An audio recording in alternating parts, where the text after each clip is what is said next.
Bismillahirrahmanirrahim. Assalamualaikum warahmatullahi wabarakatuh. Selamat datang kembali di kuliah saya tentang politik luar negeri Indonesia. Pada kesempatan kali ini, saya akan menjelaskan tentang kebijakan luar negeri Indonesia di era Presiden Susilo Bambang Yudhoyono atau SBY. Sebagaimana pertemuan sebelumnya, bahwa kebijakan luar negeri Indonesia itu dipengaruhi pada umumnya dua aspek, yaitu politik internasional dan juga politik domestik atau politik nasional. Kita juga akan membincangkan beberapa isu terkait dengan politik luar negeri Indonesia yang mempengaruhi segala proses formulasinya. Baik, politik luar negeri Indonesia di era Susilo Bambang Yudhoyono atau SBY, secara internasional kita dipengaruhi oleh beberapa peristiwa atau dinamika.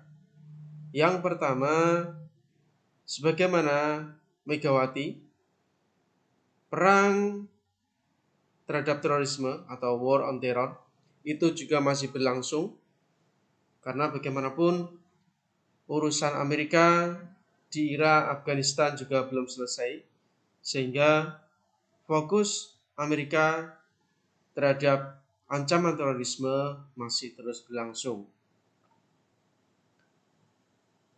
Pada saat Susilo Bambang Yudhoyono terpilih sebagai presiden pertama yang dipilih secara langsung dan dianggap dunia internasional sebagai the first direct elected president, jadi presiden pertama yang terpilih secara langsung, Indonesia dengan serta-merta naik derajatnya menjadi negara paling demokratis nomor 3 di dunia setelah India dan juga Amerika. Nah, itulah yang kemudian menjadi ciri penting yang sangat mempengaruhi kebijakan SBY. Selain War on Terror, era SBY juga diwarnai dengan persaingan antara Amerika dan China, terutama terkait ancaman ekonomi Cina dan juga militernya. Selain itu, pada tahun 2007-2008, dunia internasional juga menyaksikan apa yang disebut sebagai Global Financial Crisis. Dan sebagaimana kita ketahui, Pak SBY dianggap sukses survive di tengah krisis global tersebut, krisis keuangan global tersebut. Oke, yang terkenal dari politik luar negeri Pak SBY yaitu Million Friends, Zero Enemy. Jadi Pak SBY itu tipikal pemimpin yang berusaha untuk menghindari permusuhan, dan diplomasi menjadi senjata utama dalam menyelesaikan masalah. Nah, di era SBY, di tengah rivalitas Amerika dan China, Presiden SBY berusaha untuk memegang teguh yang namanya politik bebas aktif, tidak memihak satu dengan yang lain, sehingga SBY berusaha untuk melaksanakan yang namanya keseimbangan, balancing terhadap dua negara adidaya penting tersebut. Periode 2004 sampai 2014, setidaknya SBY menyaksikan 3 presiden Amerika, George W. Bush, Barack Obama, dan juga Donald Trump. George W. Bush dan Barack Obama. Nah, di China, SBY juga berusaha untuk menjalin komunikasi intensif dengan Presiden Xi Jinping. Jadi, dalam konteks internasional, bagaimanapun dinamika War on Terror, kemudian Global Financial Crisis, lalu ada rivalitas Cina dan Amerika itu bagaimanapun mempengaruhi kebijakan luar negeri Indonesia. Sehingga banyak sekali peristiwa-peristiwa yang kemudian muaranya adalah dampak dari politik internasional tersebut. Misalnya masih banyaknya aksi-aksi terorisme di Indonesia beserta dengan penanggulangannya atau pemberantasannya melalui Densus 88, yang mana itu juga masih mencerminkan bagaimana dampak war on terror itu masih melanda Indonesia.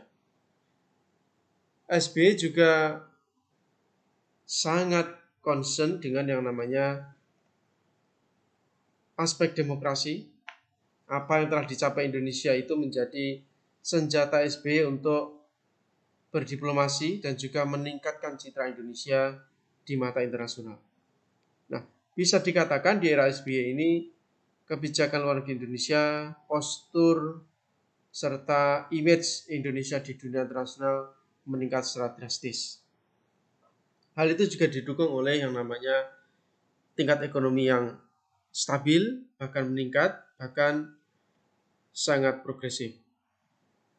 Meskipun tidak semasif misalnya infrastruktur yang berlebihan, tetapi pada saat itu dibandingkan negara-negara lain, pertumbuhan ekonomi Indonesia secara makro itu sangat tinggi dan akhirnya kemudian membawa Indonesia masuk ke jajaran top 20 sehingga Indonesia menjadi negara G20 itu. Nah, inilah pencapaian-pencapaian kebijakan SBY yang sangat penting bagi meningkatnya citra Indonesia di mata internasional. Salah satunya adalah G20. Ini kelompok negara yang elit, negara-negara ekonomi termaju di dunia, sehingga ada yang sempat rumor di Kementerian Luar Negeri bahwa Singapura sangat ibaratnya sangat iri dengan pencapaian Indonesia. Karena bagaimanapun dianggap Singapura maju, tetapi dalam konteks akumulatif ekonomi, Indonesia masuk negara 20 terbesar dunia itu.